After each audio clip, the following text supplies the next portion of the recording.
Anti atonga mayane kietumo ti atoma mayane kieto magatel me vo mandi manyeva ti atoma mayane kietumo ti atoma akeye meta mandi mavo bi aduna mamano wona sisim ti atoma Mayane kietumo ti atoma. Chers frères et sœurs, loué soit Jésus-Christ. Amen. Nous célébrons aujourd'hui le 4e dimanche de Carême et nous méditons le premier livre de Samuel, chapitre 16, des versets 1b, 6, 7, 10 à 13a. Le psaume 22 que nous venons à peine de chanter. Le Seigneur est mon berger, rien ne saurait me manquer.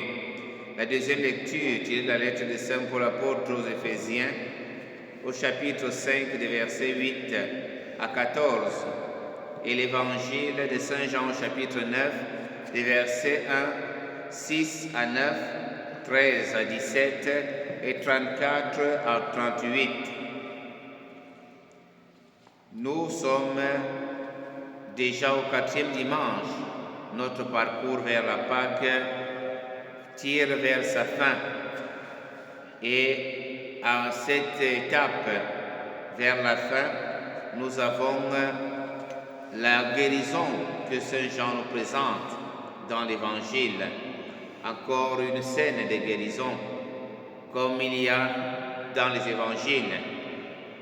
Mais Saint Jean, comme toujours, va aller beaucoup plus loin que le simple récit de la guérison. Il veut mettre l'accent sur la foi. Il veut montrer comment la foi peut illuminer les ténèbres les plus profondes et se changer en lumière. Quand on est aveugle, on ne voit pas. On est aveugle de naissance, donc on n'a jamais vu la lumière. On est dans le noir depuis qu'on est né.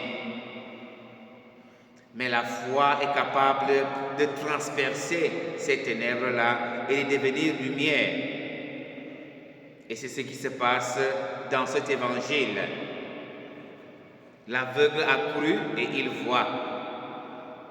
Et cela engendre la joie en lui. La lumière, les ténèbres peuvent être les situations auxquelles chacun de nous se trouve aujourd'hui, dans le péché.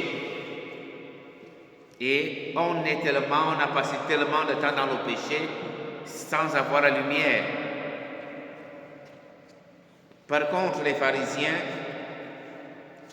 qui eux voyaient avec leurs yeux, n'ont pas cru. Les pharisiens voyaient Jésus, comme beaucoup d'hommes et de femmes de cette époque, mais ils n'ont pas cru. Mais c'est quelqu'un qui ne voit pas de la naissance, qui se retrouve en face de Jésus, comprend ce qui est en train de lui arriver et pose un acte de foi. Mais les pharisiens, eux, ils ont la colère, ils ont la haine contre Jésus. Ils ne croient pas en lui, par conséquent, ils ne peuvent pas recevoir la lumière.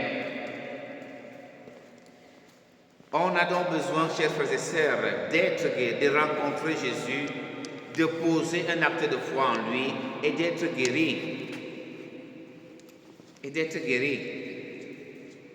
Donc la guérison de Jésus touche tout l'être, parce que c'est tout l'être qui devient illuminé. Elle touche le cœur, elle touche le plus profond de l'âme, elle libère, d'où la grande joie qui vient après la guérison. Mais les pharisiens comme nous autres, qui toujours on se croit toujours juste, l'enfer c'est les autres, le paradis c'est nous, et qui respectaient la loi juive comme ils pouvaient, mais manquaient la profondeur qui atteint l'amour. Et c'est là où Jésus termine en leur disant, si vous étiez aveugle, vous n'auriez pas de péché. Mais du moment que vous dites nous voyons, votre péché demeure.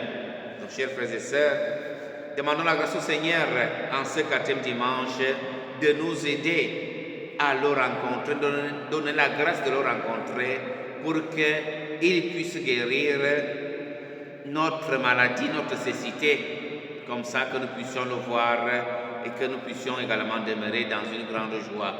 Loué soit Jésus-Christ. À jamais.